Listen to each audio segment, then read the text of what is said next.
Bonjour Georges. Bonjour à tous. Bonjour Pedro. Bonjour à tous. Alors, aujourd'hui, il y a une grande nouveauté, c'est qu'on diffuse aussi en direct sur TikTok. Donc, on va voir, si ça marche, comment ça marche et cetera. C'est, la grande expérience du jour et Georges a disparu. Heu, donc c'est la dernière matinale avant notre tour le 6 janvier. On atteint là, en fin d'année, presque les 60 000 abonnés. Donc, je crois on était à ce matin à la limite des 59 000, je sais plus exactement et donc, probablement on va dépasser. On a plein de surprises de vidéos qui vont sortir, pendant, la période entre aujourd'hui et le 6 janvier Faut aller et voir la vidéo de Jacques Sapir oui, qui sur est sorti hier. qui est sortie hier, Énorme vidéo. ceux qui l'ont pas vu et qui peuvent la faire tourner. Ce que c'est intéressant, c'est qu'est-ce qu'il faudrait faire si on était un pays souverain pour relancer l'économie sérieusement, la productivité et l'industrie. Quelles sont les trois, quatre premières grandes mesures à faire? Et on voit dans cette vidéo qu'on est très, très loin de ce que fait le gouvernement actuel. Donc là, c'est la Oui, première en vidéo même surprise temps, que j'aime bien parce qu'elle est un petit peu cadeau de Noël pour ceux qui aiment bien la souveraineté. Qui défendent la souveraineté, puisqu'on a un programme de souveraineté économique. Dans cette courte vidéo, courte, elle dure 1h10, mais voilà. Vu le sujet, c'est assez compact. écoute, au j'ai comparé hier, il y avait 2 vidéos, sur les réseaux sociaux qui ont un peu buzzé dans le milieu souverainiste.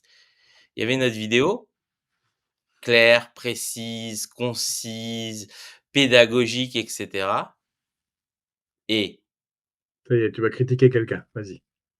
là, il y avait quelqu'un dans un fauteuil noir, ça a duré 3h20 et ce qui est bien, c'est que quand tu le mets en x2 ou x4, ça fait comme si c'était une vitesse normale parce qu'il parle très lentement et je te Ah, cache c'était qui?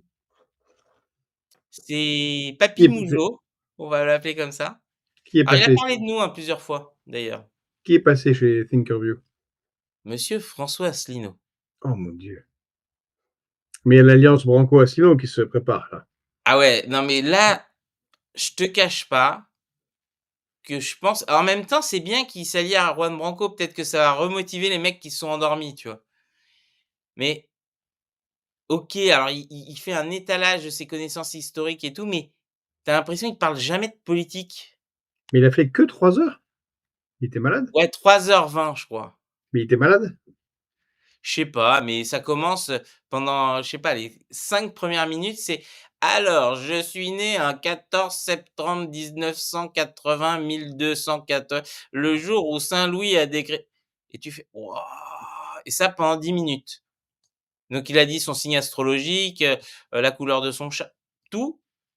Par contre et ça j'ai remarqué et ça c'est le truc qui m'a un peu, surpris pour un mec si érudit, quand, Sky lui a demandé, tout bêtement, c'est quoi les lectures que vous recommanderiez aux gens? Et ben, il a galéré et il a sorti n'importe quoi. Et donc, ça prouve bien que ces gens soi-disant avec une construction idéologique, pas être capable de donner alors à la fin, je crois le dernier bouquin qu'il a donné, c'est un truc sur l'hindouisme. Oui, alors c'est génial et tout. Putain, on me demande des lectures politiques pour faire la révolution et bon, bref. Je dis ça, je dis rien, mais effectivement, je pense qu'il y a un il a Mais tu vois, moi, je suis dans la chambre de ma fille parce que c'est la bérésina chez moi. Tout le monde est malade et j'ai tout le mmh. monde chez moi, j'ai tous les enfants chez moi. C'est l'horreur, donc une difficulté assez importante de produire des vidéos et on a, c'est le décor de ma grande fille, voilà.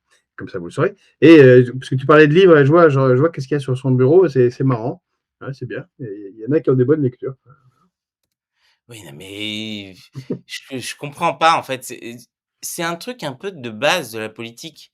Si on te demande quel livre tu conseilles, normalement, c'est un truc du tac au tac, tu es capable de répondre. Les mecs qui galèrent à répondre, moi, je ne comprends pas. Bon, allez, on va pas parler d'Asselineau toute la journée. On salue François. on espère qu'il va bien et qu'il a pu se reposer de ce marathon chez Sky. Allez, nous, on a plein de trucs à faire, et plein de trucs à dire. Et d'ailleurs, tout à l'heure, on va enregistrer aussi une vidéo avec Caroline Galacteros. Ah, tout de suite, tu spoil tout, quoi. Ah, je spoil, elle sortira plus tard la vidéo, mais comme ça, ils le sauront, voilà. Et il y a une vidéo qui va sortir aussi aujourd'hui, de retour sur la soirée, de Boualem Sansal.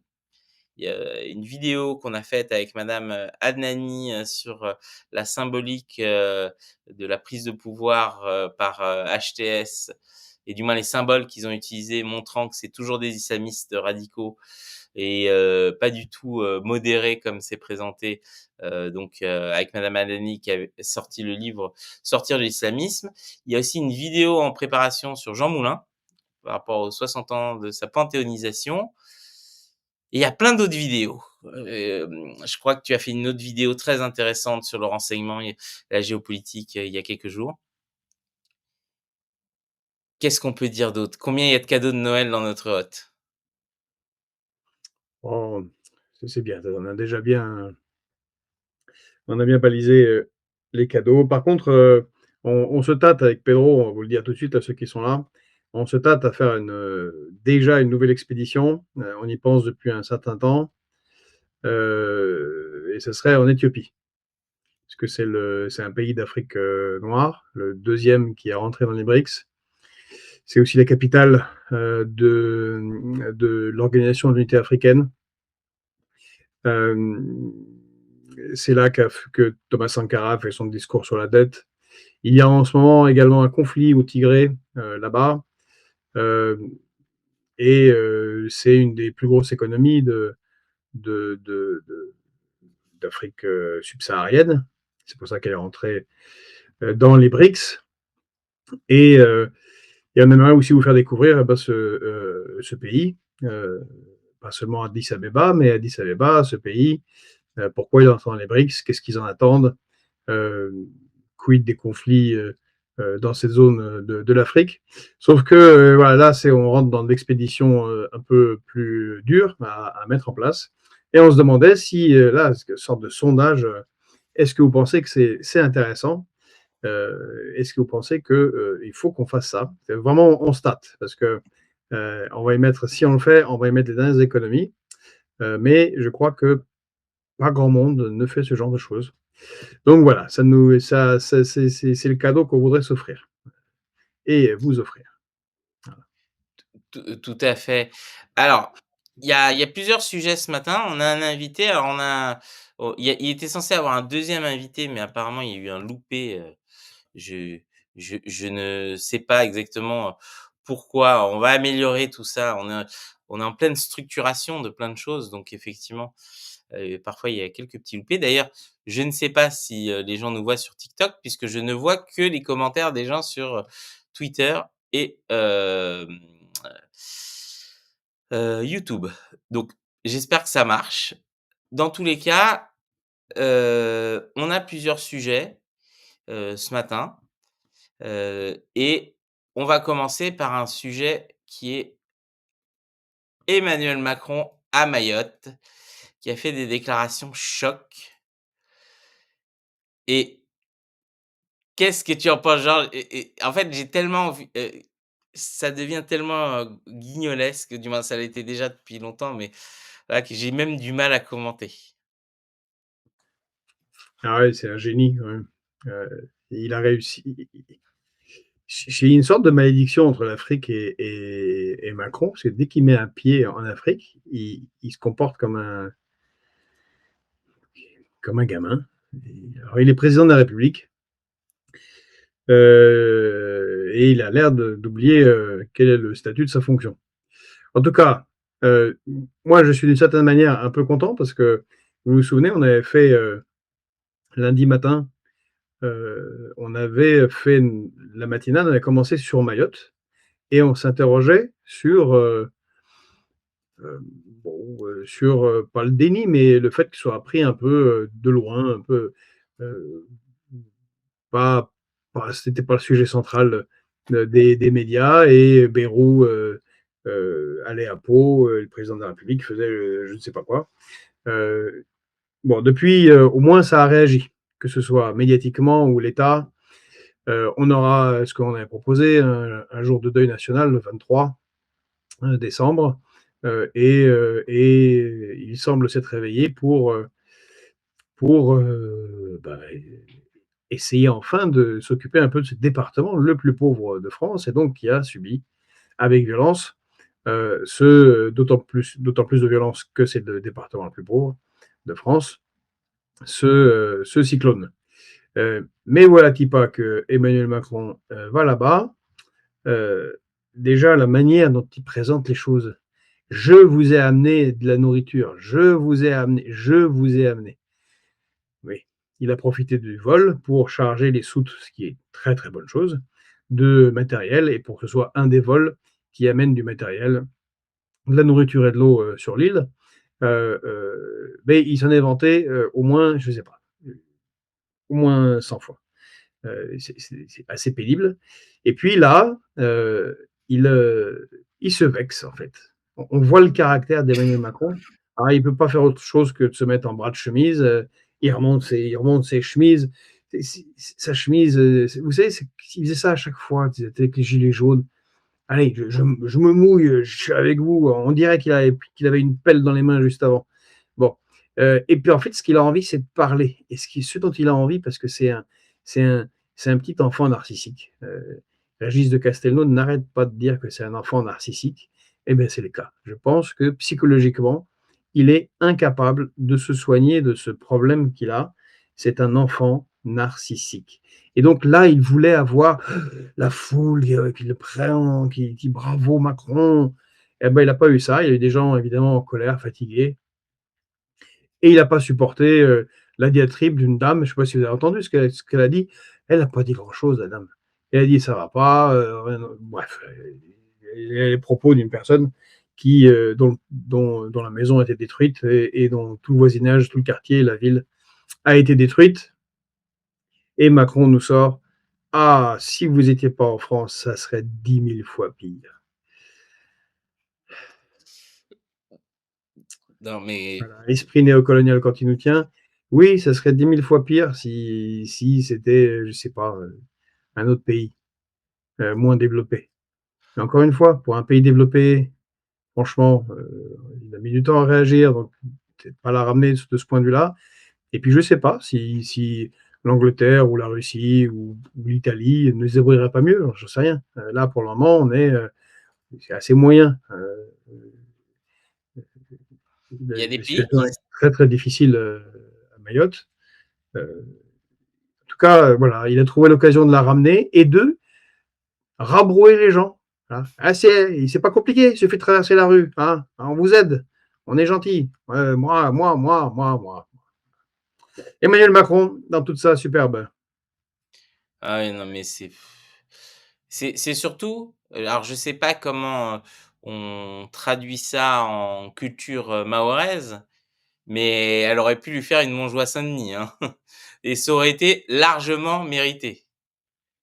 Là, autant pour le premier, on peut dire que c'est inapproprié. Là, t'as tout perdu, on t'a détruit ta maison et on te sort un truc comme ça, ou au moins un petit coup de pied dans les tibias, quoi. C'est n'importe quoi, en fait. C'est Claudie un a manque de écrit respect total. nous avons de ce président. Ben oui, exactement. Mais ça met la honte à tout le pays, en fait. C'est terrible.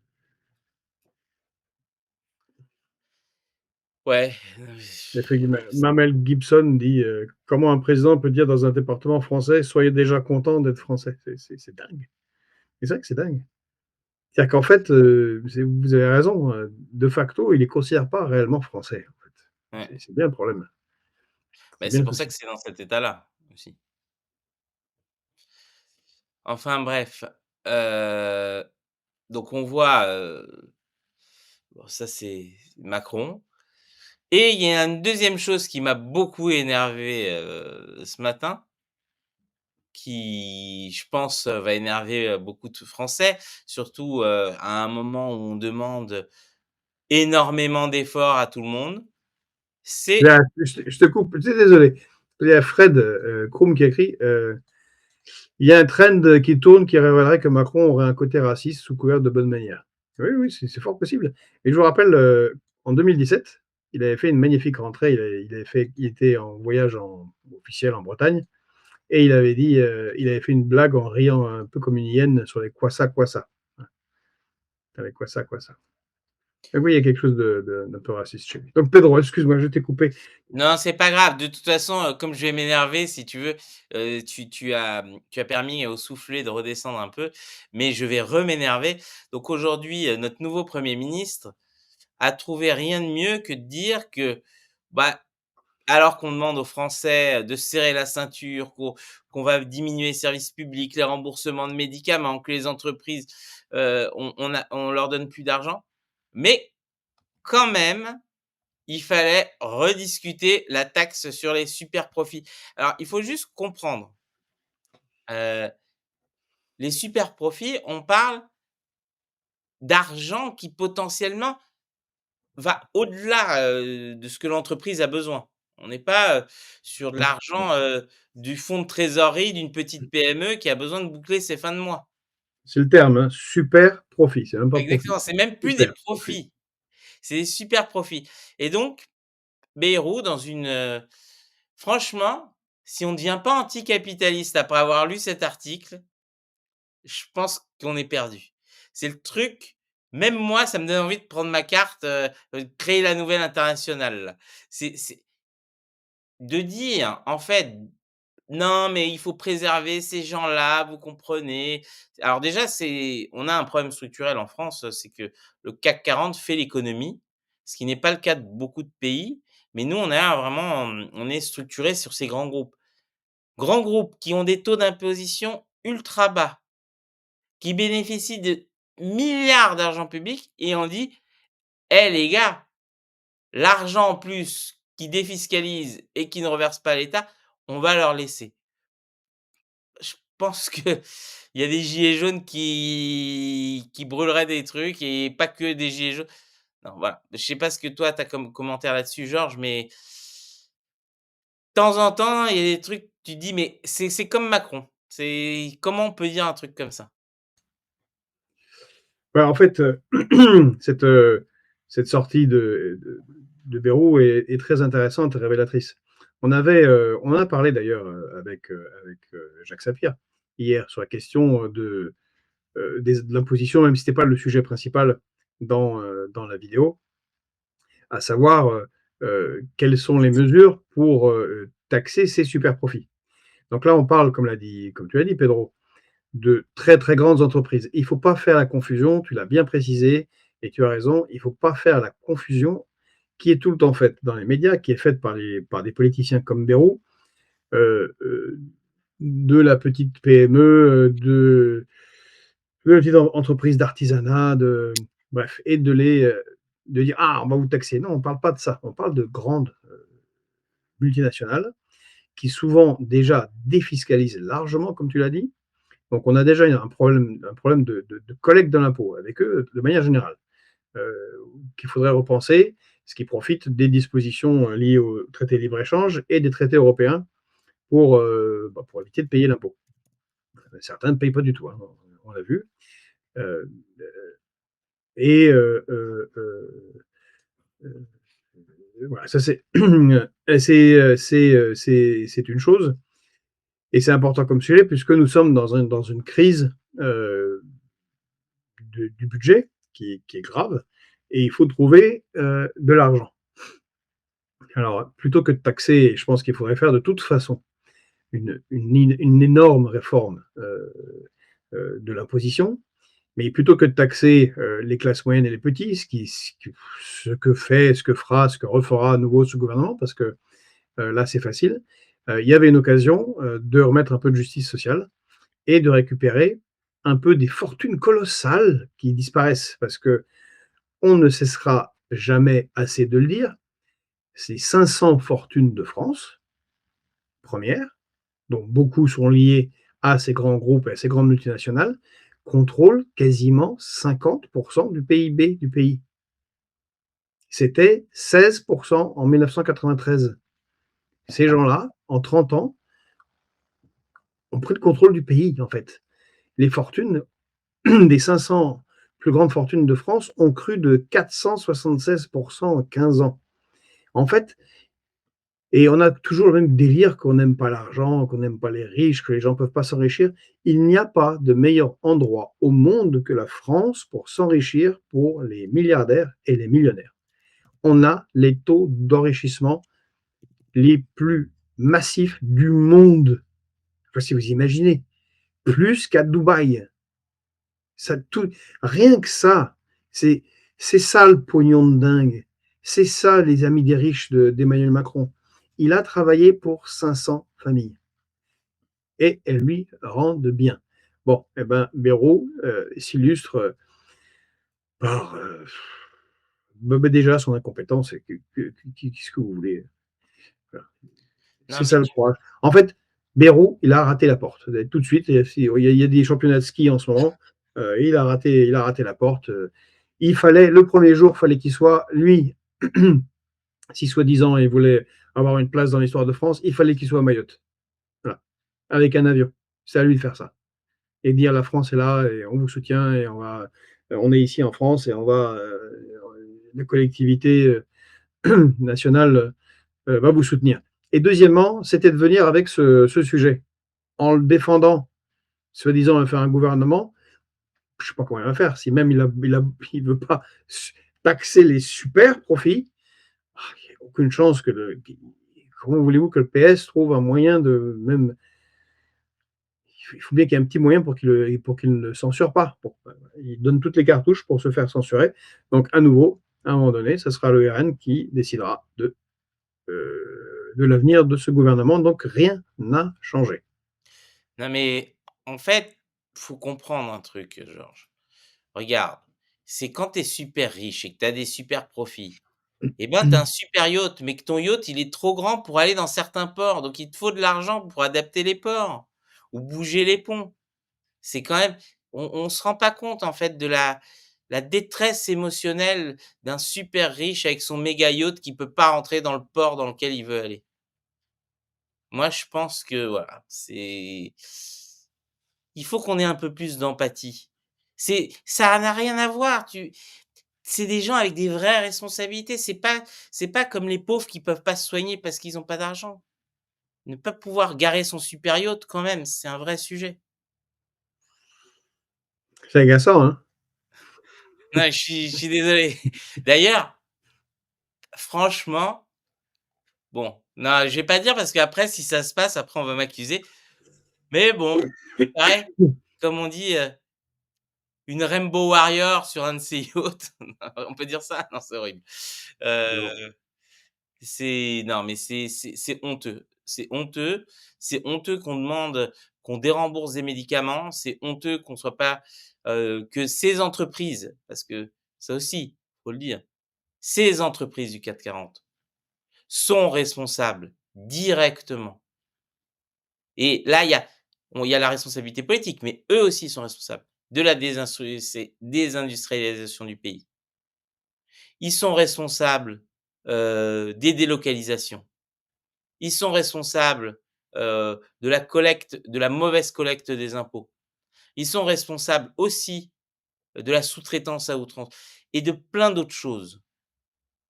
Donc, OK, ils sont là, OK, il y a soi-disant du ruissellement. Alors ruissellement, effectivement, probablement de bouteilles de Hennessy sur le yacht de de monsieur Arnaud, sur, de jeunes, mannequins, de pays, bon bref. Mais quand même, c'est plus possible. C'est à un moment, il y a une je sais pas, c'est la common decency comme disent les Anglais. Il y a un moment où ça devient juste indécent. C'est pas possible. Ben, ça devient indécent et on le dit depuis quelque temps, on est dans une logique 1788, donc avant la Révolution française. À l'époque où même quelqu'un de très riche, qui va devenir très riche à l'époque, l'équivalent du Premier ministre actuel, Monsieur Necker, Mmh. donc banquier suisse, proposait au roi et à la noblesse de France une réforme fiscale qui était nécessaire. C'était n'importe quoi. C'était un système fiscal extrêmement compliqué avec des droits pour certains, des capacités de levée d'impôts pour les autres, des défiscalisations en veux-tu, en voilà, des équivalents de niches fiscales à n'en plus finir. Et puis toute une classe, une métaclasse, les ultra, la très haute noblesse qui vivait sur le dos du pays en s'enrichissant. Il a dit il faut réformer ça, sinon ça va mal finir. Bon, c'est mal fini. On ne peut pas avoir une telle. On verra ce que nous fera, ce que nous dira, ce que décidera l'histoire et ce que décideront donc ce que décidera le peuple de France.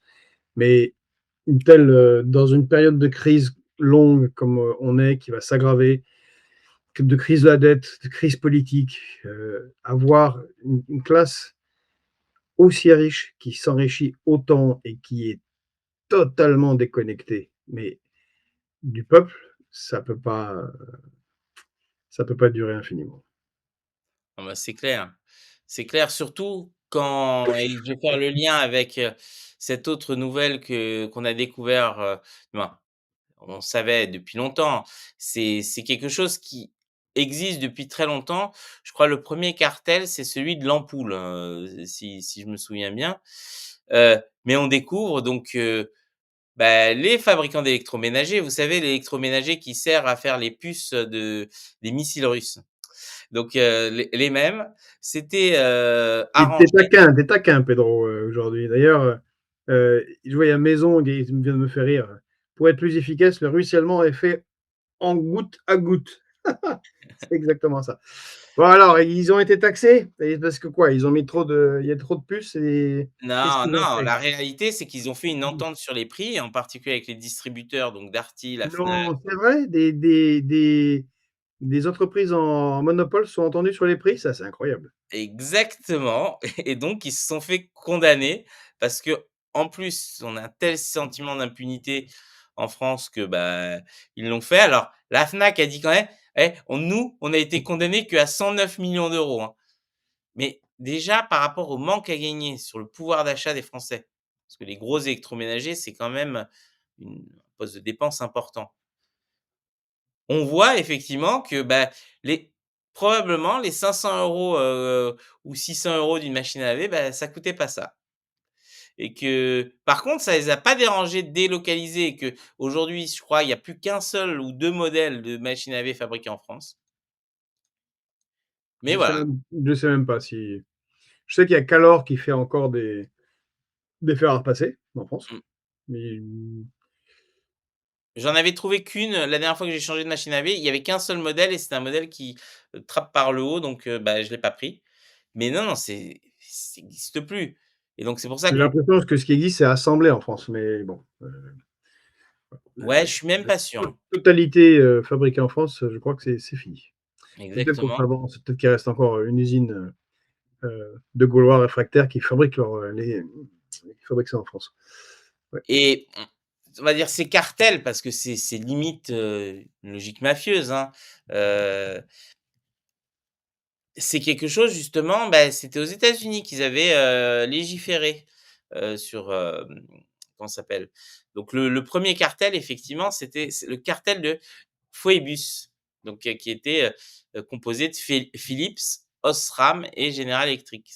Ouais. Et donc c'est eux qui avaient, si je me trompe pas, fait en sorte que les lampes grillent. Parce que si j'ai bien compris, il y avait des moyens que les lampes durent plus longtemps. Mais si elles duraient plus longtemps, beh, ils en vendaient moins. Donc ils ont fait, c'est les premiers je crois à avoir, créé l'obsolescence programmée qui est, si, si critiquée et qui existe toujours.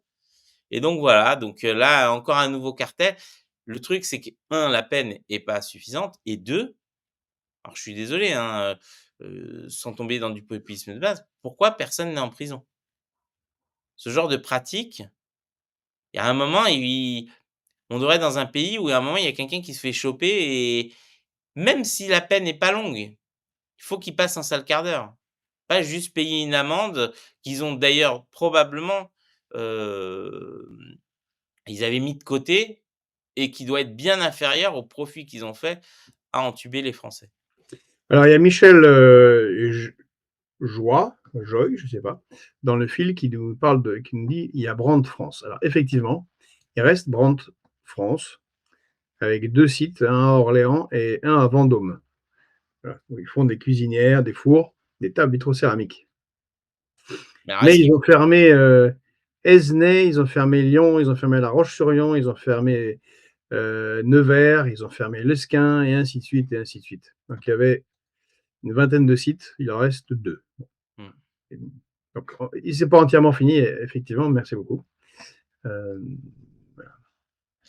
Mais la question qui se pose, c'est jusqu'à quand, en fait, ce genre de mais choses? Mas Azalas, dis donc les gars, il faudrait que vous nous fassiez des fiches parce que, c'est bien, parce que Pedro m'a un peu surpris avec le sujet.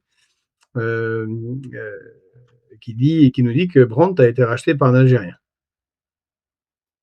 Bon, de toute façon, le CAC 40 est possédé, plus de la moitié du CAC 40 est détenu par des fonds étrangers. Donc de toute façon, même ça, c'est pas tellement français finalement. Ouais et on a un premier ministre qui dit: «Faut pas toucher à leurs super profits». Je suis désolé, hein, et tous ceux qui veulent là, dans le fil, on va faire un formulaire pour la nouvelle Par contre, on va introduction. augmenter la TVA, hein. Voilà. Oui, oui, bah oui. L'impôt injuste que tout le peuple paye, il Oui. faut pas, mais bref, je suis désolé, mais ça m'énerve autant que l'histoire d'hier pour ceux qui ont assisté au live d'hier, Oui. de Strategica nous dit qu'ils ne font que l'assemblage, les pièces de base sont fabriquées en Chine. Oui, en général, malheureusement, c'est devenu comme ça. C'est pour ça que je dis souvent, quand c'est produit en France, c'est assemblé en France. D'ailleurs, on a découvert, et ça sera un de nos invités à la rentrée, un jeune entrepreneur français euh, qui fait de la reprographie sur différents supports. Il a des prix fabriqués au Bangladesh, en Chine et en France. Et ce qui est génial, c'est fabriqué en France. En fait, ce sont des Chinois qui ont installé une Dark Factory, une usine totalement automatisée en Normandie ou en Bretagne. Et donc, c'est made in France, mais c'est capital chinois, c'est des machines chinoises. Et là, c'est une nouvelle forme qui va arriver, hein.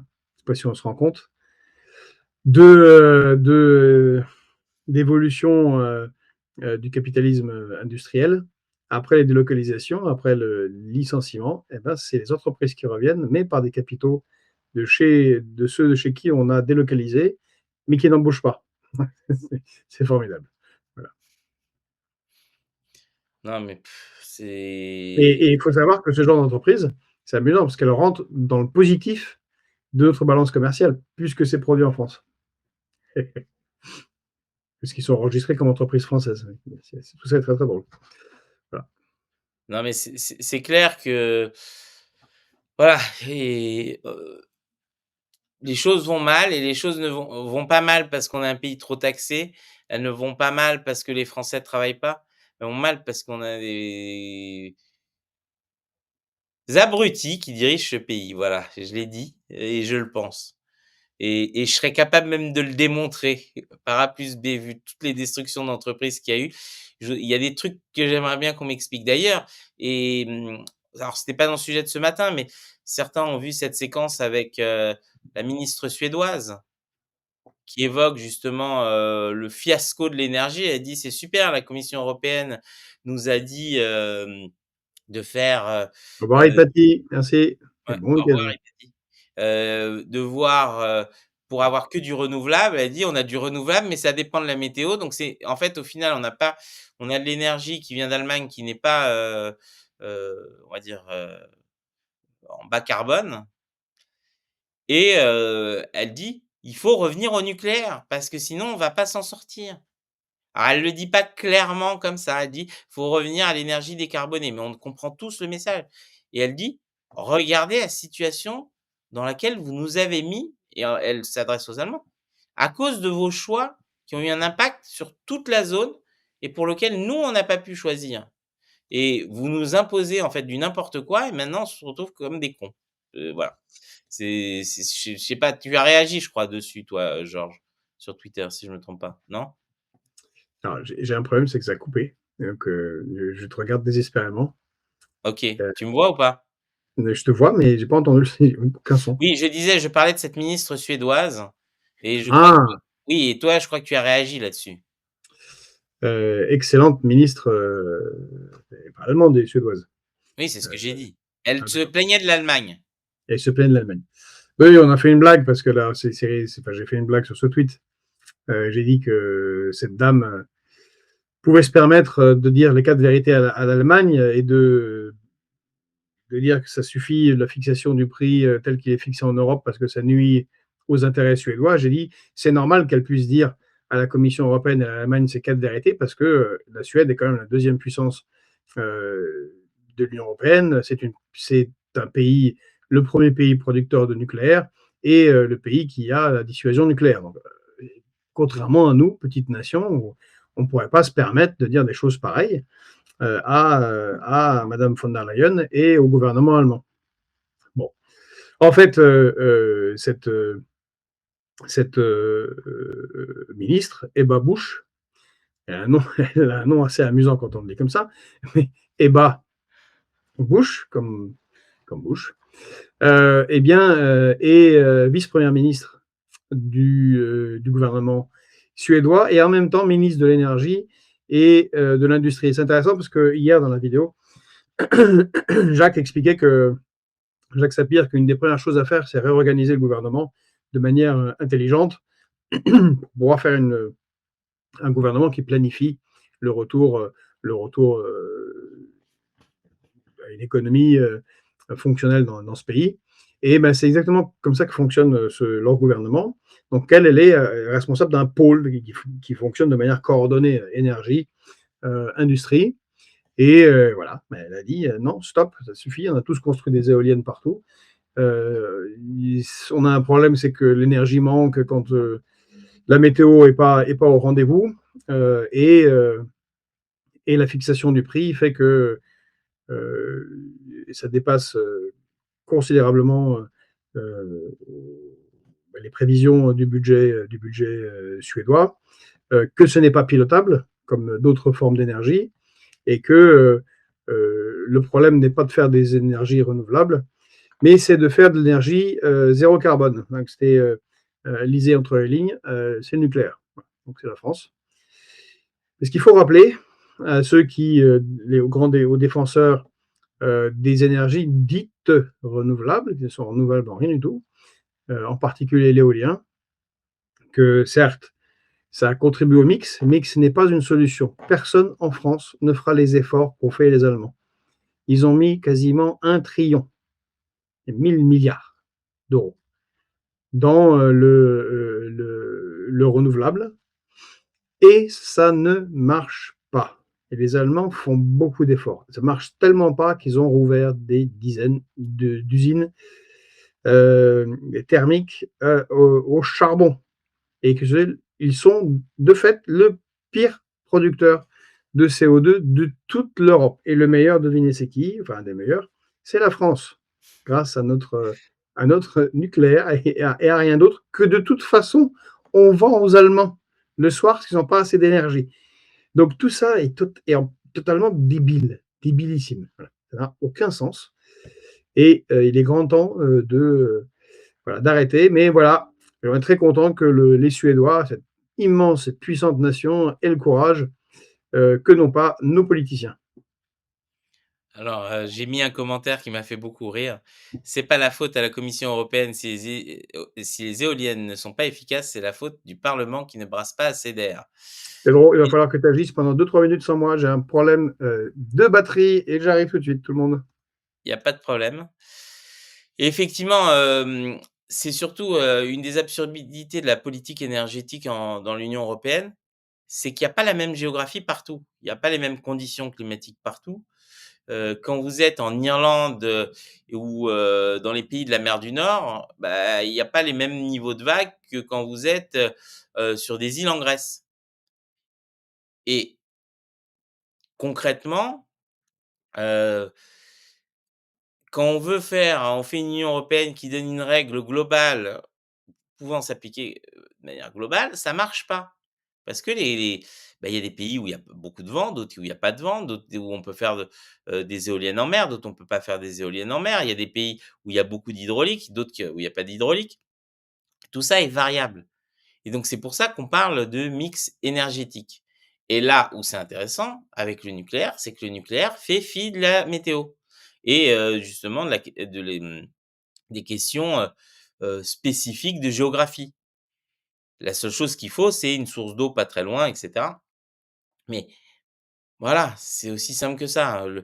Le solaire, c'est très bien en Arizona. C'est beaucoup moins, je pense que dans le nord de l'Écosse, le solaire, pas très efficace. Et d'ailleurs, on l'a vu, Paris, là, le soleil y est revenu, mais ça faisait, je sais plus, je crois presque un mois qu'on n'avait pas de soleil. Donc le solaire, ça marche quand il y a du soleil. Donc c'est pour ça que ça n'a aucun sens, cette logique dogmatique, parce qu'il faut être adapté aux conditions environnementales. Un pays comme le Brésil, par exemple, ou la Russie, ou la Chine a des fleuves gigantesques. Bah, tout de suite, pour Ouais. faire de l'hydrolien, c'est pas la même, chose que, on va dire, nous, les plus gros fleuves qu'on a, c'est la Loire et la Seine. C'est des fleuves assez plats. On parle, heu, l'Amazone, on parle les affluents, on parle de je crois, la moindre rivière au Brésil fait, 5 000 kilomètres. C'est des du moins, j'exagère à peine, mais je crois que c'est 2 000-3 000 ou un truc comme ça et Et c'est on déjà mmh. mmh, Et puis on le rappellera jamais assez, mais ils n'arrêtent pas de nous expliquer que un tel et un tel est financé par les Russes et un agent des Russes. Mais c'est pas comme ça que ça fonctionne. Là, ce qui est intéressant, c'est ce qui a été découvert, c'est que Gazprom a fait du soutien pendant des années, indirect, aux associations et aux partis écologistes en Allemagne. Donc je suppose dans d'autres pays, y compris la France, pour lutter contre le nucléaire. Bon, c'est une bonne guerre. Hein. Il faut une politique d'influence pour que les gens ne fassent plus le nucléaire et achètent du gaz russe. Mais, ils servent leurs intérêts, comme les Américains servent les leurs. Euh, mais là, c'est drôle, on n'a pas tellement d'enquête parlementaire là-dessus. Et moi, je pense que ça, c'est un vrai problème, pour le coup, de souveraineté énergétique. On a Marco qui nous écrit chez nous, on détruit les éoliennes pour en remettre des plus grosses qui bouffent plus de béton que les blocos de la Deuxième Guerre mondiale et détruisent les terres agricoles. Eh ben oui. Il y a Strategica qui nous parle les USA développent des petits réacteurs nucléaires qui vont être financés par l'UE. Le projet appelé Phoenix, il nous a piqué notre projet. Et avant, c'était Watu. C'est amusant, les noms que vous choisissez. Euh, qui, qui est bonjour, dis-nous pourquoi on a laissé tomber le projet Super Phoenix. Eh ben, Super Phoenix est tombé justement, à l'époque où Jospin a été Premier ministre. c'est Dominique Voynet, Et, si je me trompe pas. oui, oui, Madame Voynet, et c'était la gauche plurielle, et ça faisait partie des accords avec de gouvernement avec les Verts. Les Verts, qui sont des gens, parmi les écologistes, c'est des gens très très intéressants, des gens très utiles, en particulier ceux qui se préoccupent de la biodiversité. Mais les partis écologistes regroupent tout et n'importe quoi. Ça va du bullshit greenwashing capitaliste à l'authentique défenseur des abeilles de Lozère qui est en sandalette. Mmh. Et le truc qui les a toujours unis, c'est l'arrêt du nucléaire. Eh ben, ils ont arrêté Super Phoenix. On était largement en avance mondialement à cette époque si on avait continué les investissements. Et oui, c'est des projets lourds, c'est des projets qui coûtent cher, c'est des projets qui finissent pas quand on l'a dit, mais on était en avance. On ouvrait la voie Alors pour le monde je entier. je suis pas d'accord pour dire que c'est des projets qui coûtent cher, c'est des investissements coûteux, Non, mais oui, ce sont des investissements coûteux, mais mais qui les rapporteront. critiques qui sont faites, c'est ah, on ne sait pas si ça va marcher, puis les prix, le budget est dépassé. Mais oui, le budget est toujours dépassé pour ce genre de choses. Mais on était en avance et après, ça rapporte énormément. Et en plus, ça décarbone l'économie, réellement. Sauf que voilà, ça a été abandonné. Mais je Comme a crois été qu'il y a une abandonné. vidéo, genre, il y a une vidéo justement de Dominique Voynet qui explique où elle avoue avoir menti à l'époque, Oui, au gouvernement Jospin et cetera, pour pousser son agenda, qu'ils ont non, tout elle n'a pas donné. menti au gouvernement Jospin, elle a menti quand elle était à l'Union européenne. Oui, c'est Elle s'est ça. mise d'accord avec les Allemands pour aller contre les intérêts de la France en défendant soi-disant nos intérêts de manière tellement absurde qu'ils n'ont pas été respectés. Elle en rigole et dit qu'elle est très contente d'avoir fait ça. Et donc, et les Russes aussi ont considérablement progressé. Et maintenant, Les Chinois. la première, et les Chinois. Donc on a abandonné le travail sur les centrales au thorium, alors qu'on a des mines de thorium en France et qu'on était en tête, c'est les Chinois qui l'ont fait, ils ont ouvert 2 centrales au thorium. Et Macron a arrêté le projet de recherche, Astrid, à savoir de faire fonctionner, les recherches sur les générateurs nucléaires, les réacteurs nucléaires de 4e génération, pardon, fonctionnant aux déchets nucléaires. Ce qui règle entre autres le problème des déchets nucléaires, soit dit en passant, et qui permet d'avoir une énergie à soi, puisqu'on a beaucoup de déchets nucléaires. Tout ça a été abandonné, et donc les autres prennent beaucoup d'avance. Alors Westinghouse, qui est l'entreprise américaine qui nous a piqué des brevets, grimpe, monte. Et les premiers, c'est Rosatom, c'est les Russes. Ils construisent 19 centrales nucléaires dans le monde en ce moment. Et aussi, ils ont des petites. Ils se sont spécialisés dans les mini-centrales nucléaires.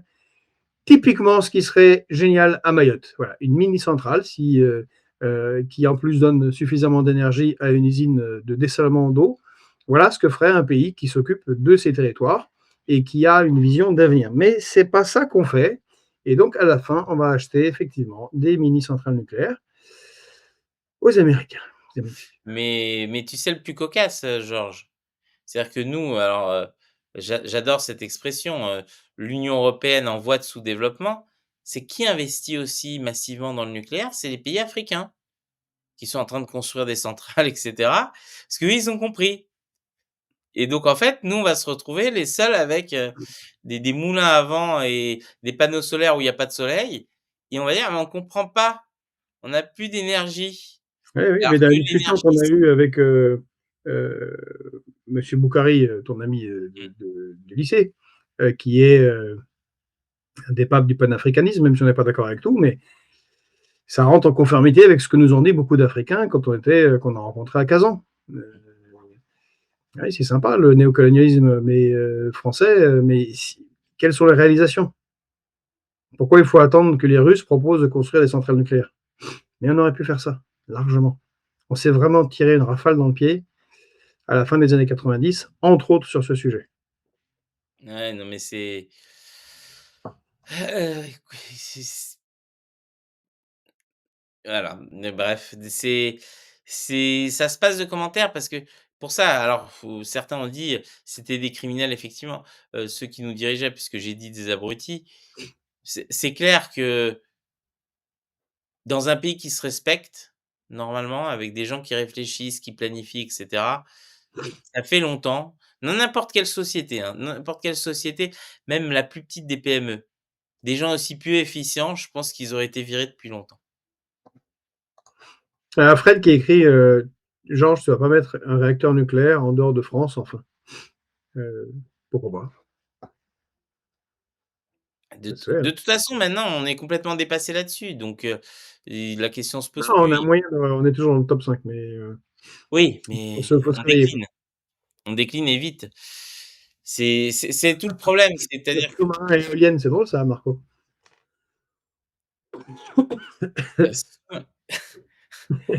alors par contre, sans rigoler, il existe des éoliennes sous-marines.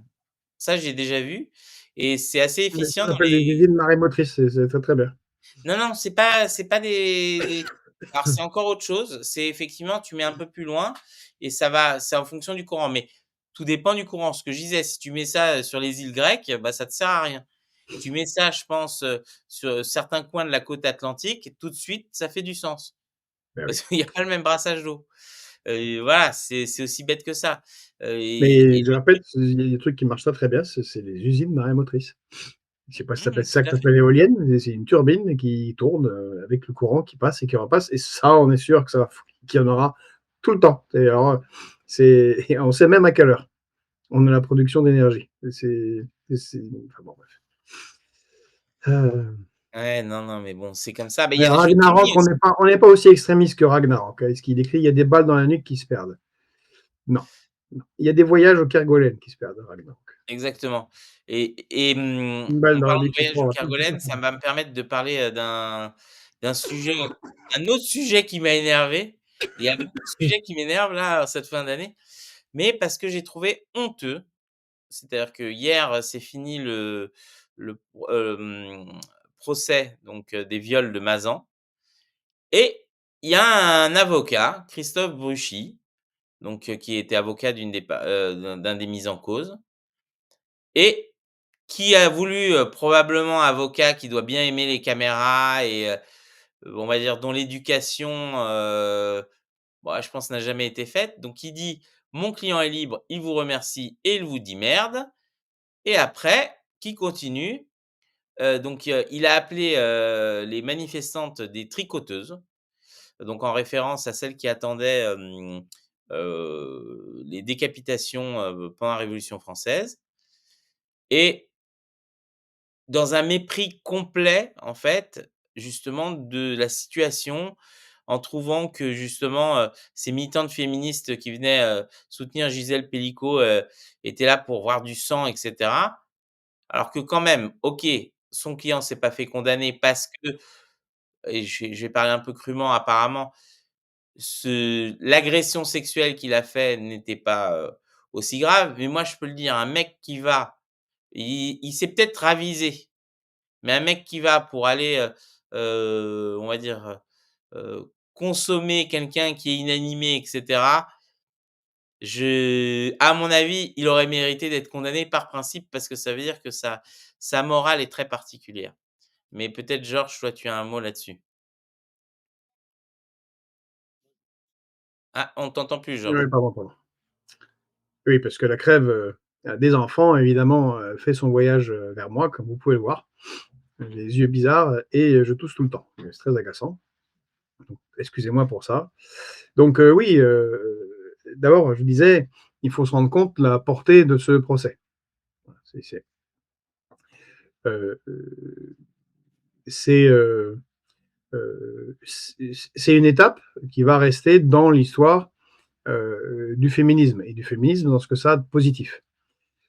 Puisque Gisèle Pénicaud est devenue une figure mondiale, hein. Bon, et même, j'ai appris que même Olaf Scholz l'avait félicité. Je ne sais pas pourquoi Olaf Scholz, spécialement, avait le temps, de s'occuper de ça, mais passons. Ça montre la portée, mondiale de cette affaire, et permet d'aborder le sujet que nous, dont on parle régulièrement, Pedro, Mmh. c'est le fait qu'il y a une forme d'insécurité, pour le coup, très nette pour les femmes, c'est qu'on sait très bien que les viols, c'est pas le crime le plus puni, hein. D'ailleurs, ne parlons pas de ce que peuvent parfois subir les enfants. Là, c'est encore pire. On a une impunité quasi totale. Euh, et c'est inacceptable. C'est vraiment inacceptable au XXIe siècle. Et donc, cette affaire permet de mettre le projecteur là-dessus. Et donc là, on a cet avocat qui est complètement con. Je ne sais pas, j'ai pas d'autres termes, Alors parce j'ai que un propos exact, Georges, juste, il dit: «J'ai un message de la part de mon client à toutes ces hystériques et ces mal embouchées, le message c'est merde, mais avec le sourire». Franchement, il se serait pris un bourre-pif, que ça aurait été sympa. non, mais enfin bon, c'est inadmissible. Et d'ailleurs, il y a en ce moment beaucoup d'affaires puisque tu disais fort justement que si tu es un mec normalement constitué, que tu te retrouves dans ce genre de situation, tu sais très bien que c'est pas, il y a quelque chose de pas normal qui se passe. Il y a quand même beaucoup d'affaires en ce moment de viols ou supposés viols sous GHB, sous produits chimiques. Ça a l'air d'être malheureusement devenu je parle en dehors des viols en famille, qui sont sûrement majoritaires, mais de viols de personnes qui ne sont pas dans le réseau familial. Euh, on, a, on a une véritable on a une véritable explosion de ce genre de viol. Il y a plusieurs affaires en cours, hein, en ce moment, d'ailleurs, de personnalités bien connues. C'est un problème, c'est un vrai, voilà, c'est un vrai problème. Alors, je ne vais pas faire un bémol sur cette affaire, au contraire, je dis c'est une très, très, très bonne chose et ça permet une forme de, j'allais dire, à part cet avocat crétin et quelques crétins, euh, ça permet une sorte d'unité nationale autour de ce sujet, qu'on soit de gauche, de droite, jeune, vieux. Voilà, ça choque quand même beaucoup ça a choqué beaucoup les gens et encore une fois, ça met le focus sur la question du viol.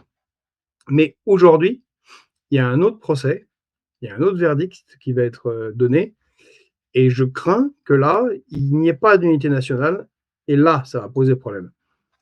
Je parle bien évidemment du procès de l'assassinat de Samuel Paty. La cour d'assises rendra son verdict aujourd'hui, dans la journée, et, on va être tous déçus et choqués parce que déjà le parquet a demandé l'acquittement pour quasiment tout le monde. Donc en fait, il n'y aura pas vraiment de condamnation et ça va passer crème. Ça, c'est inadmissible. Parce que ça aussi, ça a été un choc national. S'attaquer aux enseignants, à l'éducation nationale, s'attaquer à l'école, d'une manière aussi barbare, décapiter, c'est inadmissible que ce ne soit pas pris au sérieux et suffisamment au sérieux et qu'il n'y ait pas les sanctions qui vont avec. Ça, c'est une tragédie. Donc, bravo à la justice et à Mme Pénicaud qui a su se battre et qui a voulu que son procès soit public, ce qui fait que tout le monde a pu suivre ce procès qui est devenu historique et qui est une étape dans la lutte contre les crimes sexuels faits aux femmes. Mais je sens que ça va pas être un grand bravo dans le cas de Samuel Paty. Alors Fred Krum demande si c'est pas ce serait pas un achat de paix sociale. Mais il n'y a pas de paix sociale là. C'est zonzon à 30 ans, tout le monde. Il faut que l'État, on ne peut pas tolérer ça. Si ça, c'est toléré, c'est la porte ouverte à n'importe quoi. Et on pourra faire n'importe quoi sur les réseaux sociaux, inviter à assassiner n'importe qui, ça va faire jurisprudence quand même, cette histoire. Non, non, il n'y a pas de paix. Et puis, je pense que 99% des. Je ne sais pas si vous évoquez des musulmans, 99% des musulmans étaient choqués. En fait, c'est pas l'islam, ça.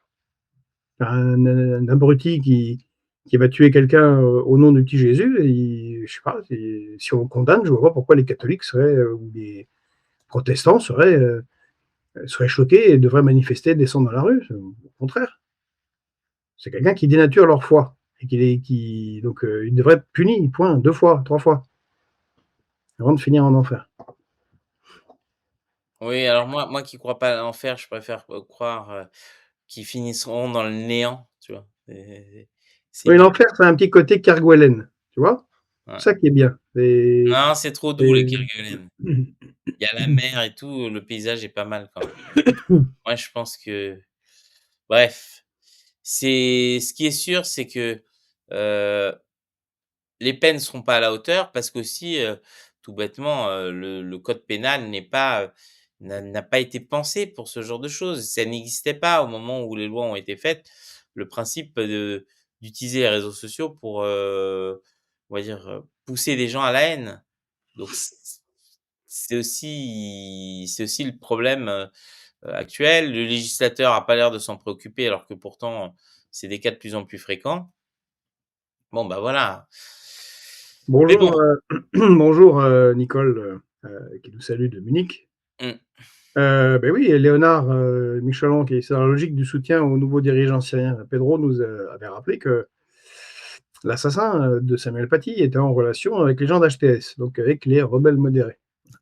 C'est sûrement pour apprendre à être un rebelle modéré, qui était en relation avec les gens d'HTS.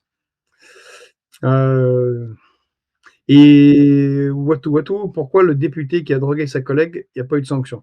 Et ce que je dis, il y a plusieurs affaires bizarres comme ça. Juan Branco aussi, en ce moment, 4 personnes, je crois, 4 femmes qui l'accusent de 3. 3, qui l'accusent de ça. Bon, voilà. Le jugement sera rendu, on verra bien. Et pourquoi? Ben parce que je ne sais pas. J'ai pas suivi c'était député Abad, non? Non, non, il y avait Abad, il y avait aussi non, c'était un sénateur qui avait invité une députée et qui lui avait filé un verre de vin altéré. Tu te souviens pas de cette Oui, histoire? c'est ça. D'ailleurs, il est toujours sénateur ou il a démissionné? Non, non, il démissionne tout de suite. Ouais, c'était, n'importe quoi. De mon époque, les gens se rencontraient et n'avaient pas besoin de ce genre d'artifice pour, faire ce que vous savez. Maison, C'est elle écrit: «Nous allons avoir des reportages sur les tendres massacres et les délicates tortures en Syrie, inclusives».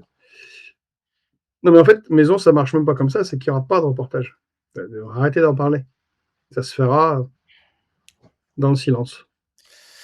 alors, Claude Berthet dit: «Ils veulent faire absolument tomber Juan Branco». Et je pense qu'il faut faire une différence parce qu'effectivement, il a l'air de présenter ça comme, s'il était le nouvel Julian Assange. Dans le cas de Julian Assange, c'était très particulier. Là, il y a quand même plusieurs faits et il y a une manière de se défendre de Juan Branco en exposant les dépositions des victimes, en publiant leurs photos un peu très étrange. Personnellement, moi, je trouve que c'est pas une manière de se défendre.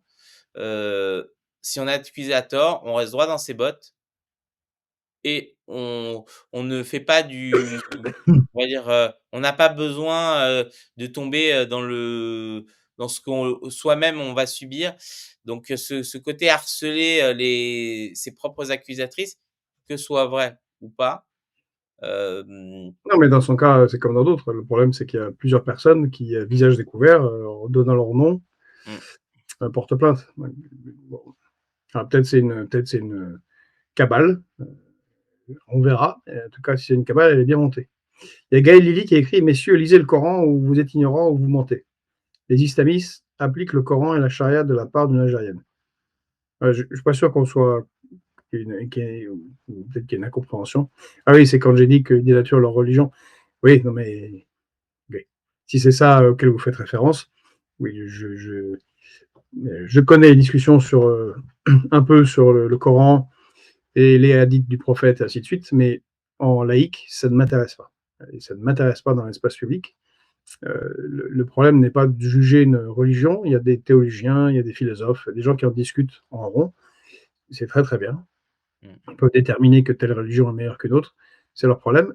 Nous, notre problème, c'est que l'islam politique n'émette pas un orteil dans l'espace public, car ce sont des criminels et des assassins. Et d'abord, ils tuent en masse il faut toujours le rappeler, d'abord et de très très loin, des gens qui sont dans des pays de culture ou de religion majoritairement musulmane.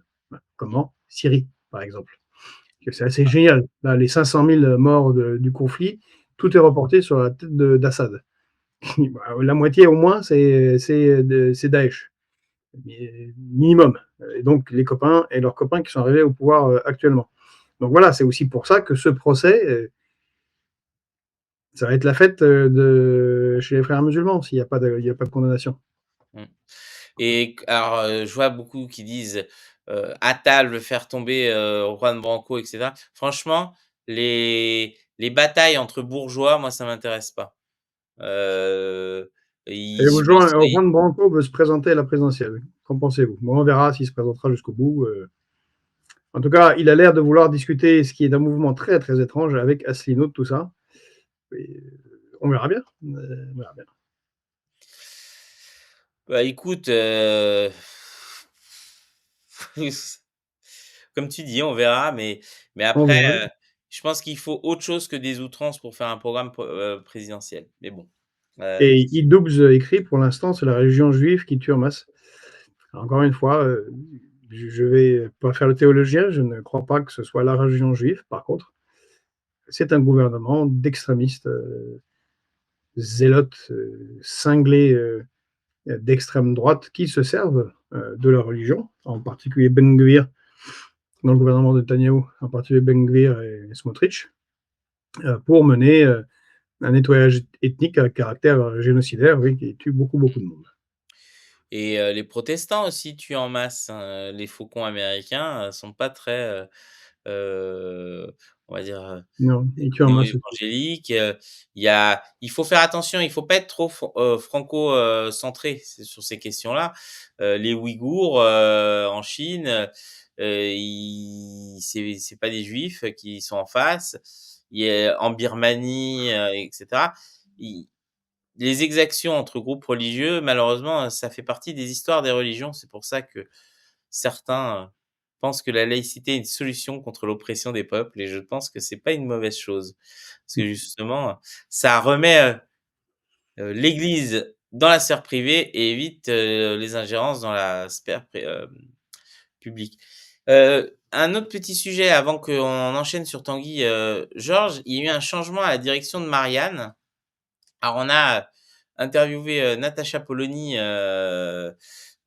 très récemment, bah, lundi, dans le cadre de la soirée Boualem Sansal et donc on découvre alors, il semble que Natacha Polony ne quitte pas Marianne pour l'instant, mais que Frédéric Tadei, qui était passé par RT France, qui avait fait pas mal d'émissions et cetera, prenne la suite de Natacha Polony. Qu'est-ce que tu en penses, toi?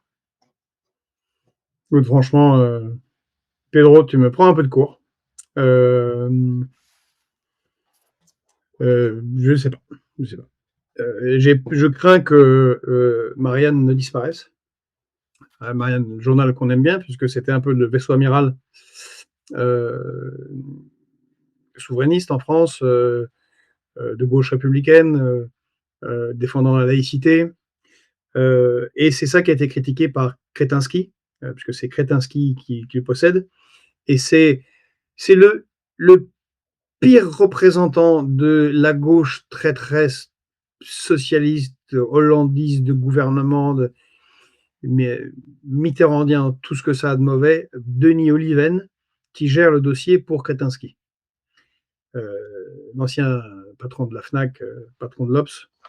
Et donc, ces gens-là ne veulent pas d'un journal qui ait cette portée. Donc, c'est pour ça qu'ils l'ont cassé. Kretinsky est un européiste. Il avait acheté Marianne comme ça, mais les positions de Marianne le dérangent. Voilà. Elle dérange Denis Oliven.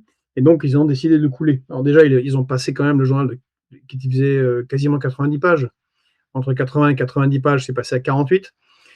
Là, il va passer à 30. Il y aura sûrement des départs.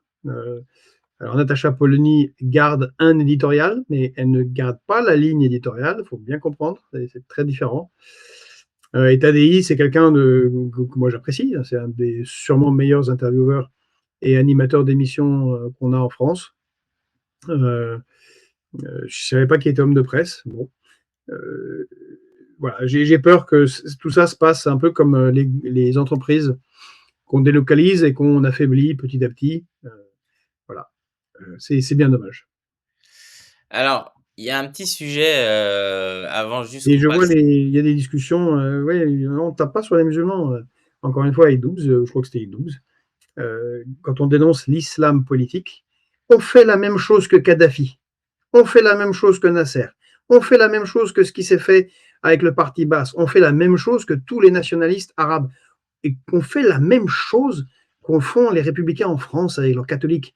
On écrase l'islam politique de la même manière qu'on écrase le catholicisme politique. Ça n'a rien à voir avec les musulmans, ni rien à voir avec les catholiques, tant que leur religion reste chez eux et l'État chez lui. Et ça vaut pour toutes les religions.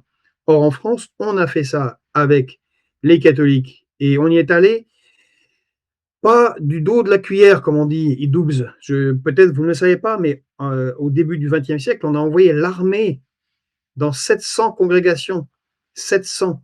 Vous imaginez? On a dit aux gens, on a pris leurs biens, tous leurs biens, et on les a déportés. On leur a dit, écoutez, si le petit Jésus, c'est plus important pour vous que les lois de la République, vous pouvez les vivre en Allemagne ou en Belgique. Et on les a dégagés.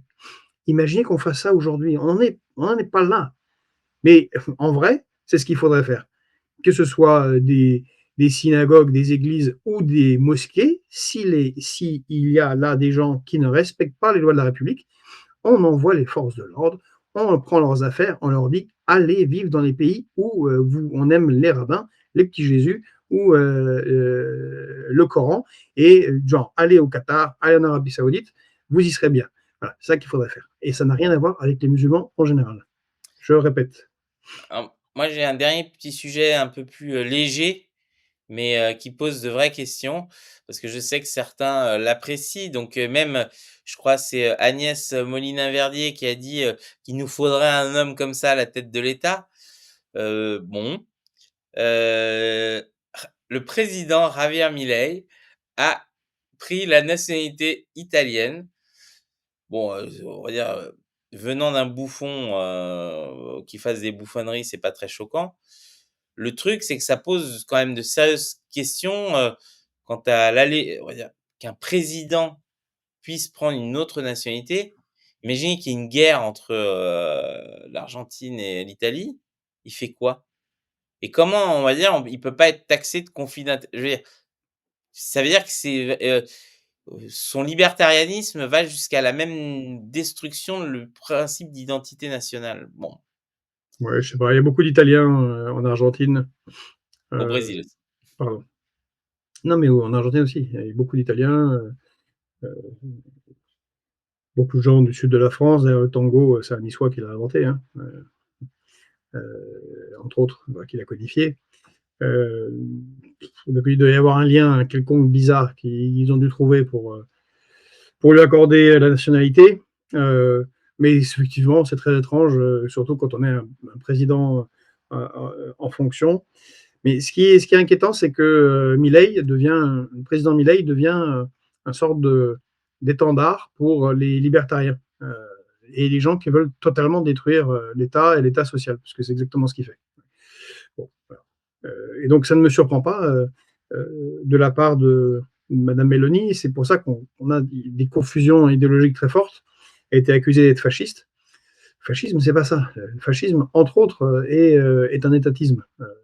Et c'est pas le cas du tout de Mme Meloni, qui plutôt a l'air euh, intéressée par les idées libertariennes et de destruction de l'État au profit d'une nouvelle oligarchie financière et des multinationales, ce que défend Milei, et qui n'est pas du tout notre tasse de thé.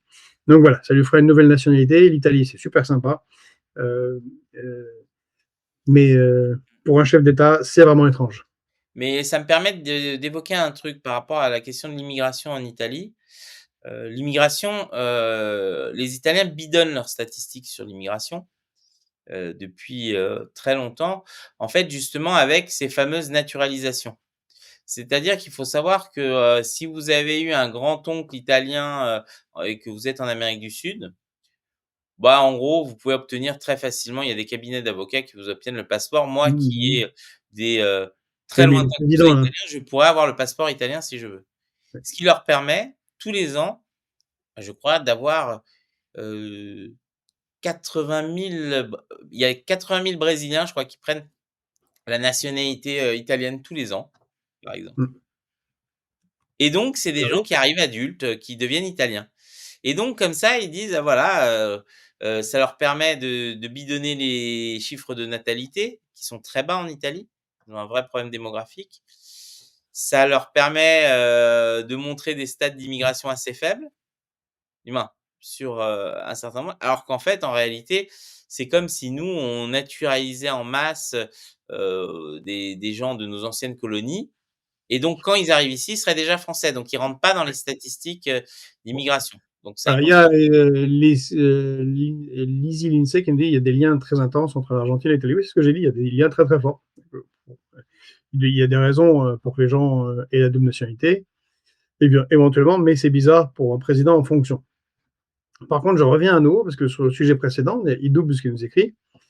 D'accord, mais dans ce cas, pourquoi nos hommes politiques ne vont pas vivre en Israël, puisqu'on l'aura compris, la religion de l'État n'est pas le bouddhisme. Effectivement, la religion de l'État n'est pas le bouddhisme en Israël. Et on l'a dit, Doubs, on le fait pareil. Quand Meyer Habib, qui fort heureusement n'est plus député, en fait était député français, mais il était député au service du Likoud, On lui dit: «Il faut vivre en Israël, en fait, monsieur. Il y a rien à faire ici. En fait, vous défendez un autre pays, vous défendez, vous voulez absolument qu'une religion particulière soit valorisée, mais c'est pas la République française». Voilà. Donc notre problème, c'est avec l'islam politique et c'est un problème qu'ont beaucoup de pays musulmans.